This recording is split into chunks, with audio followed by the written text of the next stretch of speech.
Hello everyone, it's Andy here. Today we're going to be going over the updated Conquest template, which can also be used to make Domination and Conquest Assault. Battlefield 6 Update 1.2.3.0 has made some changes and fixes which are now included in the Custom Conquest template version 10. If you only want to edit existing maps, then I have included 13 maps, and also some winter variants as well. As part of these changes, I have also included a simple prefab with everything you need, as well as some settings you can tweak to your liking. We'll go over how you can get a copy, how to install it, how to make changes to the setup, and then also how to add Conquest to your map. I'll then go over some more advanced features afterwards. So if you click the link in the description, it will take you to the Conquest template over at the bfportal.gg website. From here, you will be able to see that there is a link for the spatial editor and the map file package, as well as a link at the very bottom with the edit. When you click on the edit button, it will take you to the experience where you can save a copy for yourself. Sometimes there are issues when trying to save a copy, in which case you can fall back to downloading the template package. To do that, all we need to do is for you to click on this link. It'll take you to the download, and it will include the full package. It includes the exported maps, the spatial editor scenes, as well as the portal blocks. Now, if you go to the installation of where you've got your SDK, we're going to install the spatial files first of all. So if you go into your Godot project and then levels, I've created some folders for each of the game modes that I use. So in the custom Conquest, if you create a new folder, and then you've got the Godot spatial editor scenes folder, and you would just drag them into here.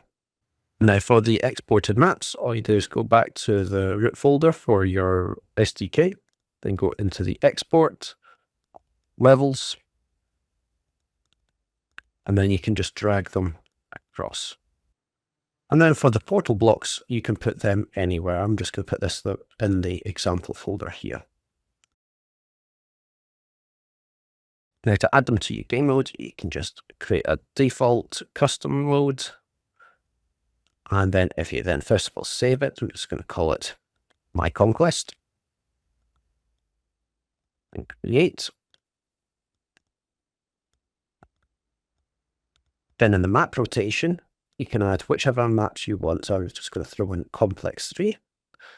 And I'm just going to remove the spatial and then untick these two boxes. I'm just going to save that again.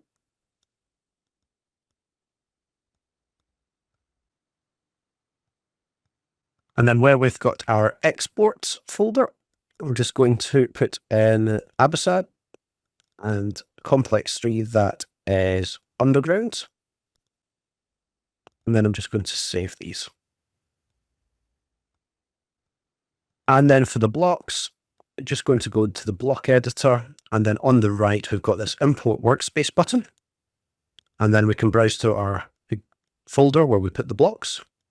As you can see, I've got this example folder. And I click on import. This will take a few seconds to load. And there we have it. And then we can save one last time. Now, if you see these question marks, you can click on them to open and to close these comments. I've included some basic settings that you can tweak. You don't need to do any additional programming. So the basics being that there are custom bots that I have got enabled, where these behave just like backfill bots. And by default, I've set them as 36. If you're doing PvE, you can increase that to a higher number. There is a team switcher on the levels that I've provided. You can turn them on or off. You can set the time limit, so that's 45 minutes. So this is in seconds. The starting score, the starting tickets for both teams. The low ticket music is at how many tickets before the end music starts to build up and kick in. The loser only ticket bleed will only drain tickets from the team with less flags. The total control ticket bleed, That is, if one team controls all of the flags, it will drain the other team's tickets quicker.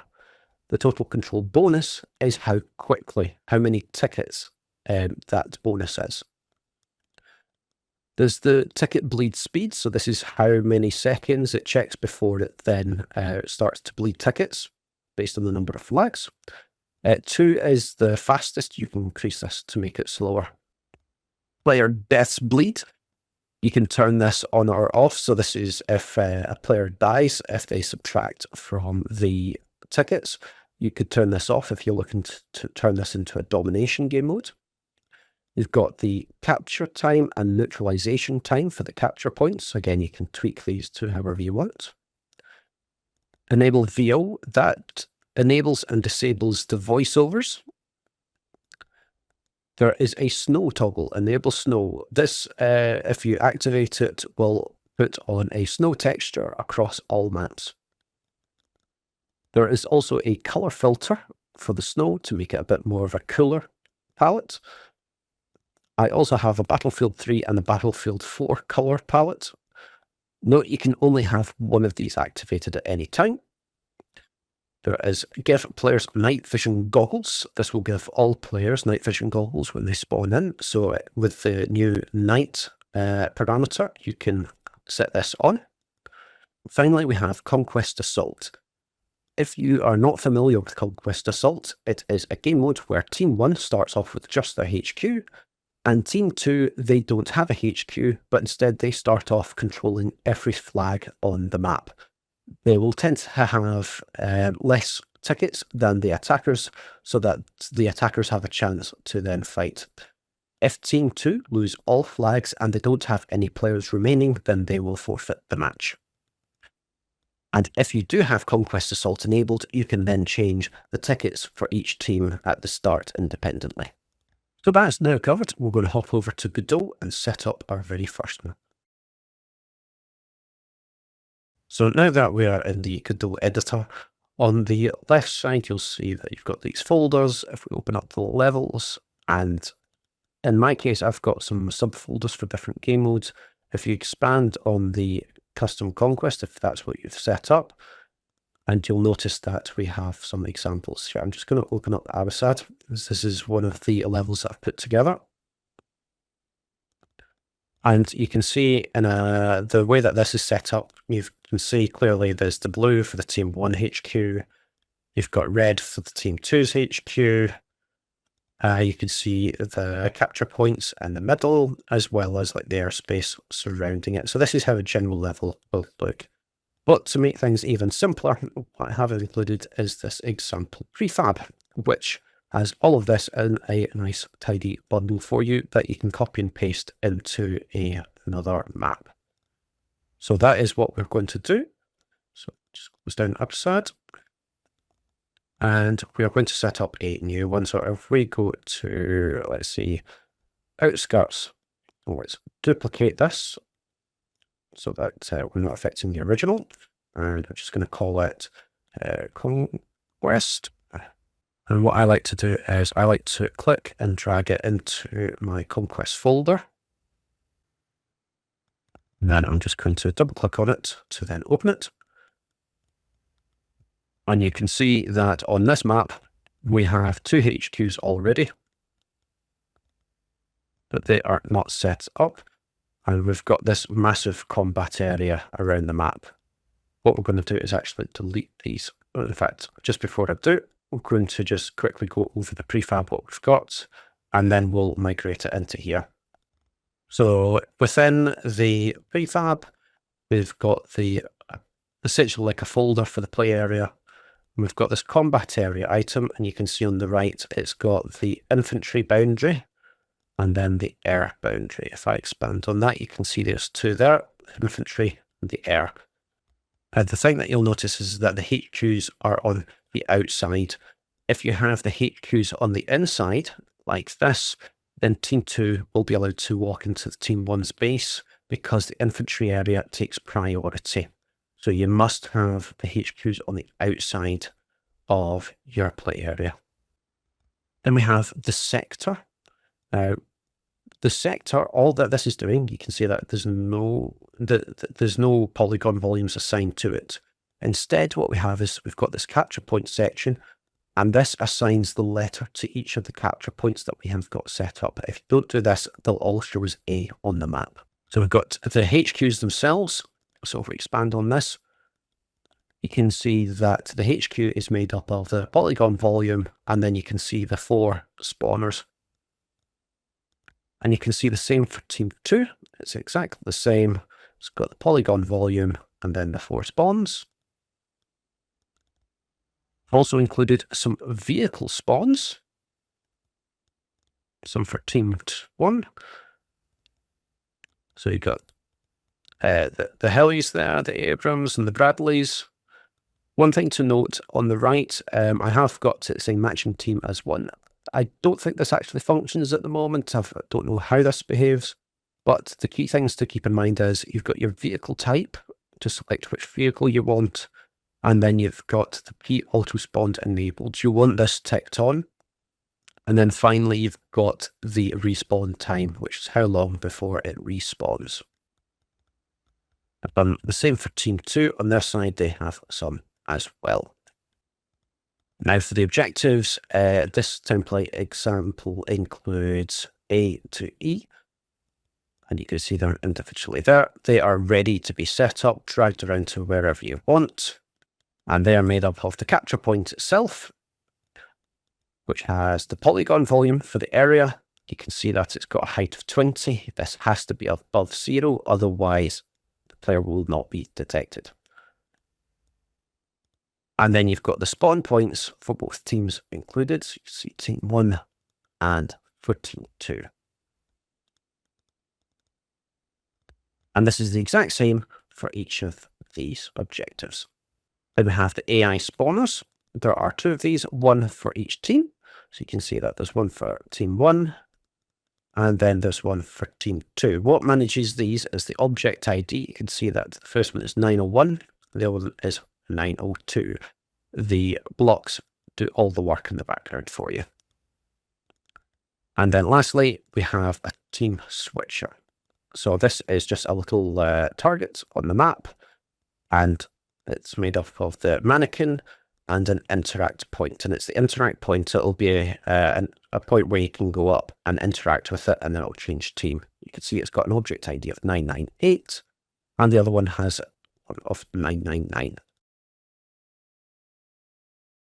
What we can do is we can simply just select from the play area. If you do Shift and Control left click to select them all, and then you do Control C to copy, then go to outskirts. And just before we paste these in, we're going to get the team 1 HQ, team 2, and the combat area. We are just going to delete those 3. We want to keep the camera 3D and the static, because the static is your level. And then the camera 3D, that is the camera for the deploy screen. So just hit escape and then press Control V to paste in the prefab. Now that's quite low down, so we're just going to drag this up a bit, like so. And you might see that everything is expanded on the left. We can actually just click on those little arrows just to close everything, make it a bit neater to work with. Now, I'm not going to do this one high detail. I'm just going to do a very quick setup to show you how you can implement this onto any map. So we have the play area. Now, there's one thing that you may have noticed. Remember how we were talking about the sector earlier that manages the capture points? So if we go to here, you can see that it's got A, B, C, D, E. When copying this across, it will get left blank. It'll lose them all. So you just click on assign for each of these. Just go from A, B, C, D, and E. Now, if you only want to match with only a few objectives, you can delete these. That's not a problem at all. And if you need more, I'll show you how to add more in a few moments. So now that's set up, what we now want to do is we probably want to set up the general play area. So we have the combat area, we've got the infantry and the air boundary. I'm just going to quickly set up the air, in fact, I'll do the infantry boundary first. Now, what I like to do is I like to press number 7 on the keyboard, and this gives you a top-down view. which is perfect. And what you can do is if you hold Control and left click, you'll see it adds a point onto the polygon volume, and you can use Control and right click to then remove it. If, however, it is not adding a point on the right here, you can see it says script. If you click on the polygon volume, it'll go to the script, then click on 3D, click on something else, and then click back on the infantry boundary. And then you can do Control and left click, and that will now work.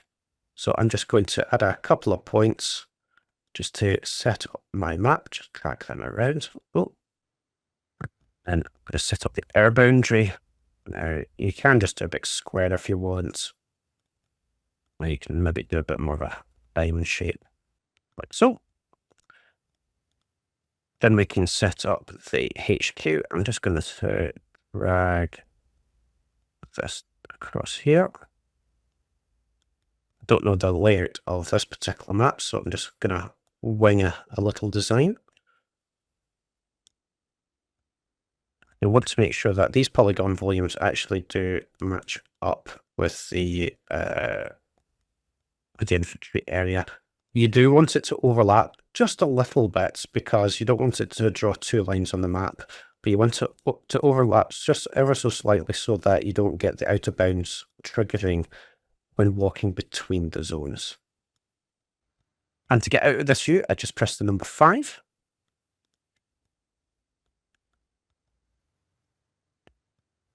So I'm just actually going to move this down a little bit.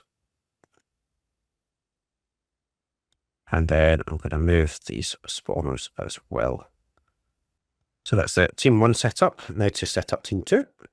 It's worth noting, wherever you put the actual team 1 and team 2 parent, that is where the icon is going to show on the deploy screen. So you probably want it in the center of your map, of your HQ area. That is team 2 HQ now set up as well. Last thing I need to do now for the HQs is to move the vehicles into position.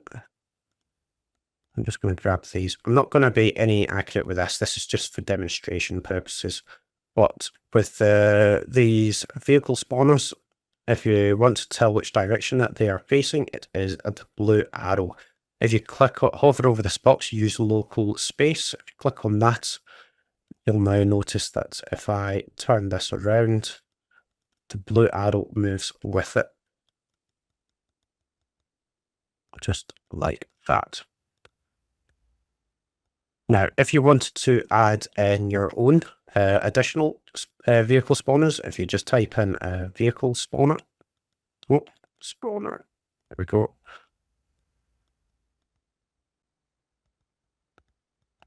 See that you've got it here. You just put the vehicle type that you want. Say like a Marauder, auto spawn enable. And then the respawn time will say 30 seconds. And I'll just turn it around. And for team 2, I'm just going to move their vehicles across as well.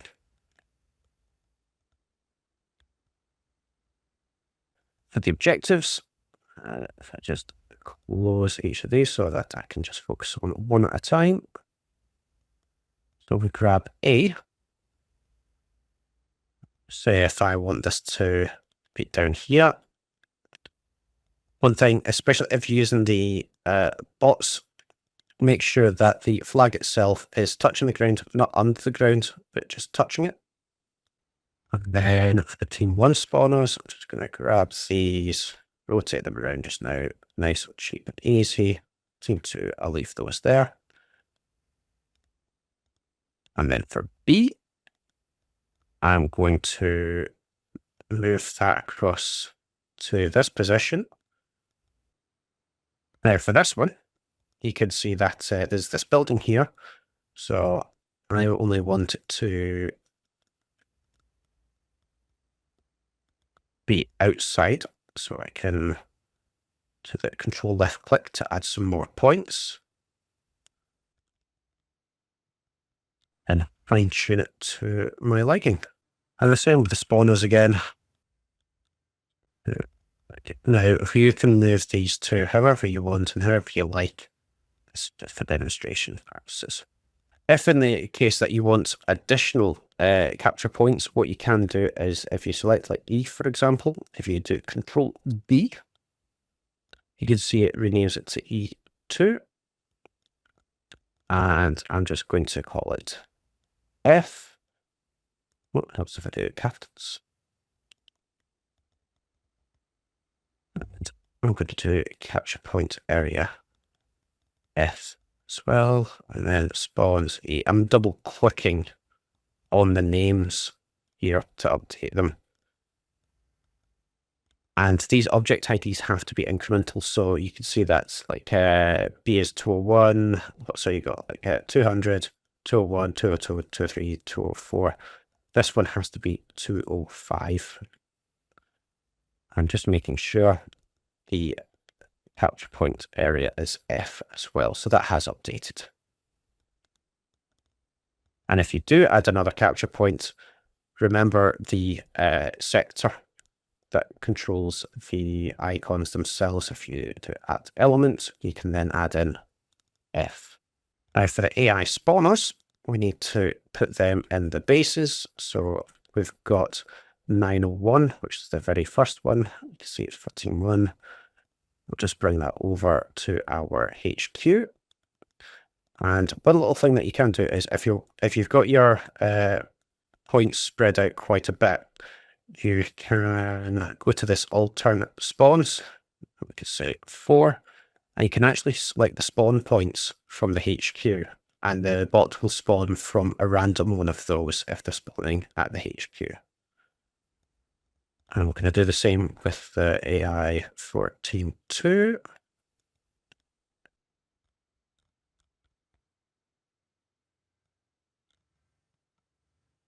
And then we have our team switcher as well. So if you want players to be able to have the option to swap teams, you can always throw this target onto the map in the base. Do the same for Team 2. And now we have Conquest completely set up with our boundaries, some capture points, and the HQs configured. So I'm going to export this level. And if we go back to our Conquest mode, we can go to the map rotation.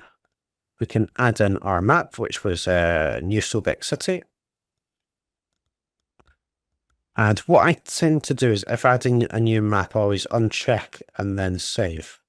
And I do this as well. If I am updating a map, I will tend to delete the spatial, save it, and then add the new one in. And what I tend to do as well is that in my export folder, I set the header as date modified so that the latest level you've exported is always at the top. So once you select it, just then save. So now we're in the game. We are now going to host the level. And now we are in the game. We can see all of our objectives, A, B, C, D, E, and F. We've got both of our HQs showing, and they are drawn as well. We're going to spawn on our teammate here. There you go. You can see the vehicles, all the bolts taking them and setting off. He went for a little jump there. Woohoo, there he goes. Right, so if we go over to Alpha, we'll be able to take it.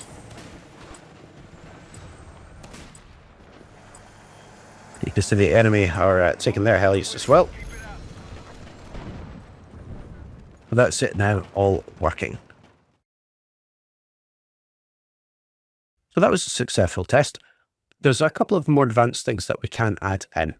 In fact, I'm just going to put that vehicle spawner within the vehicles there, just to make it a bit tidier. And what I want to do is, for example, on this map, I want to make it that these rooftops are out of bounds for all players.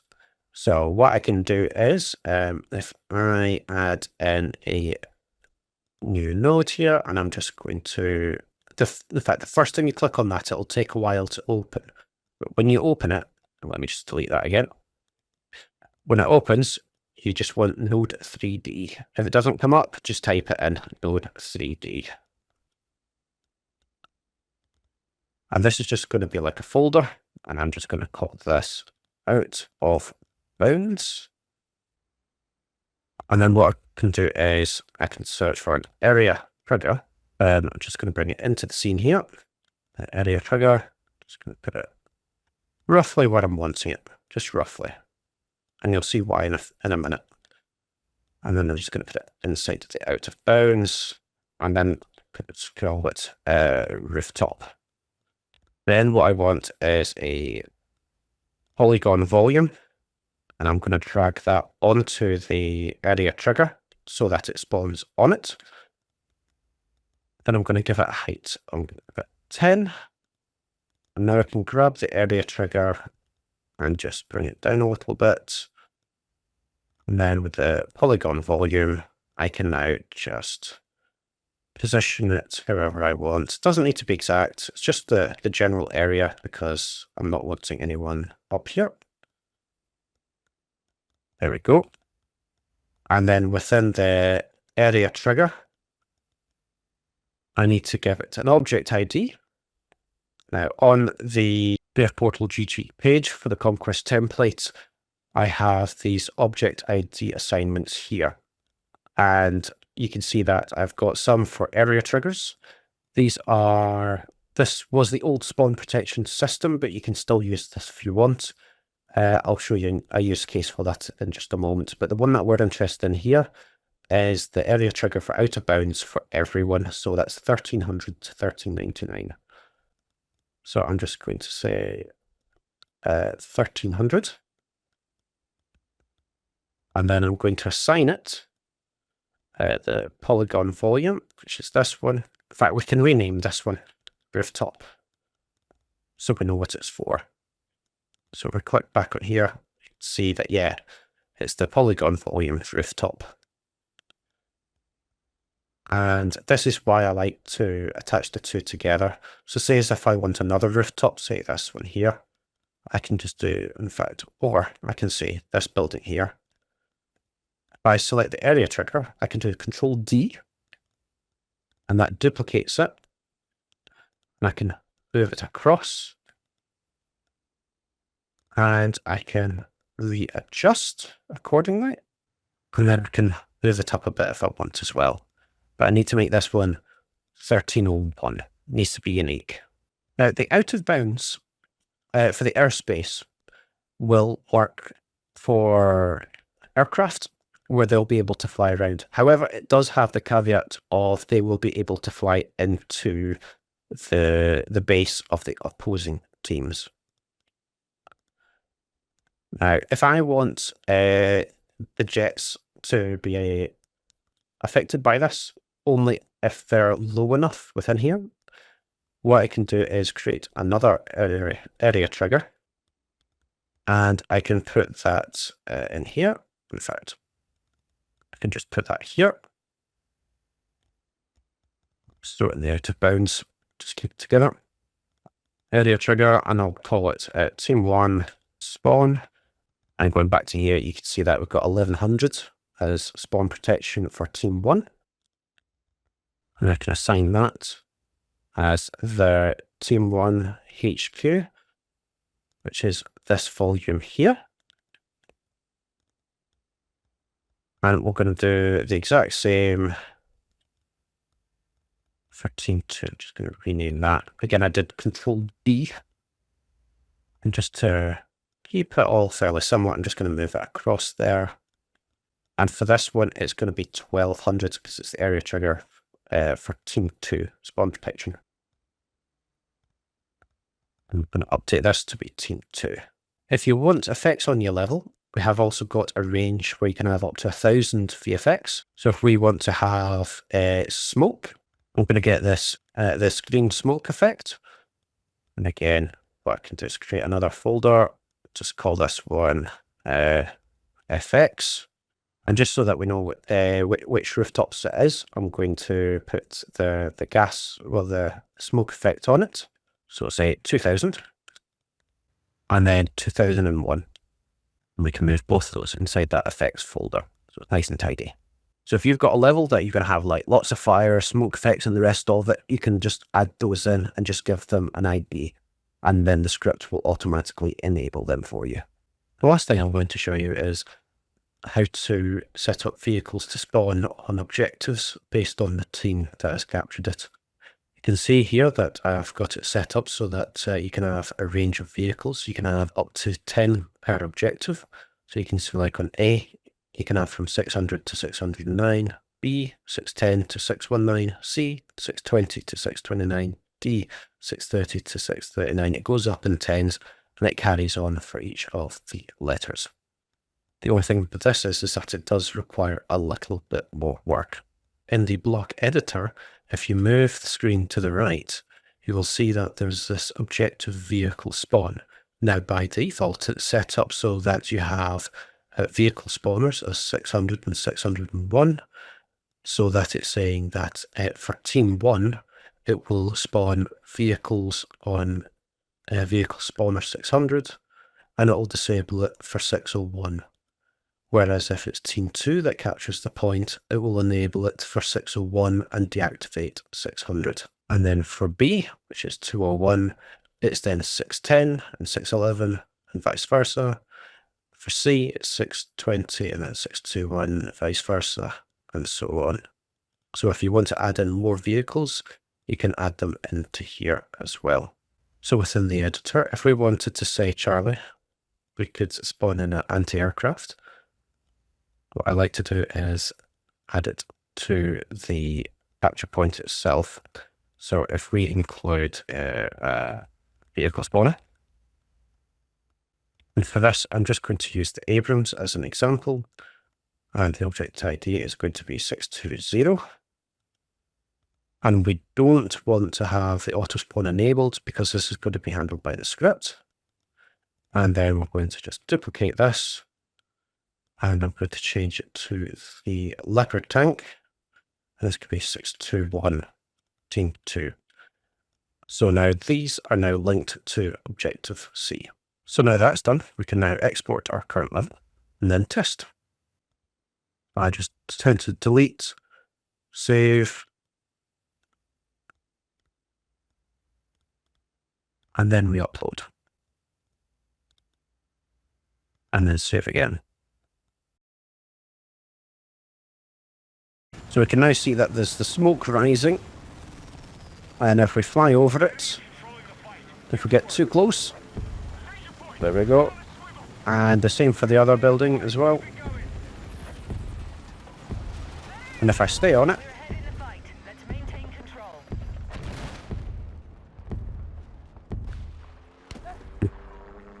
it then takes us out. And the next test is, can we fly into the enemy base?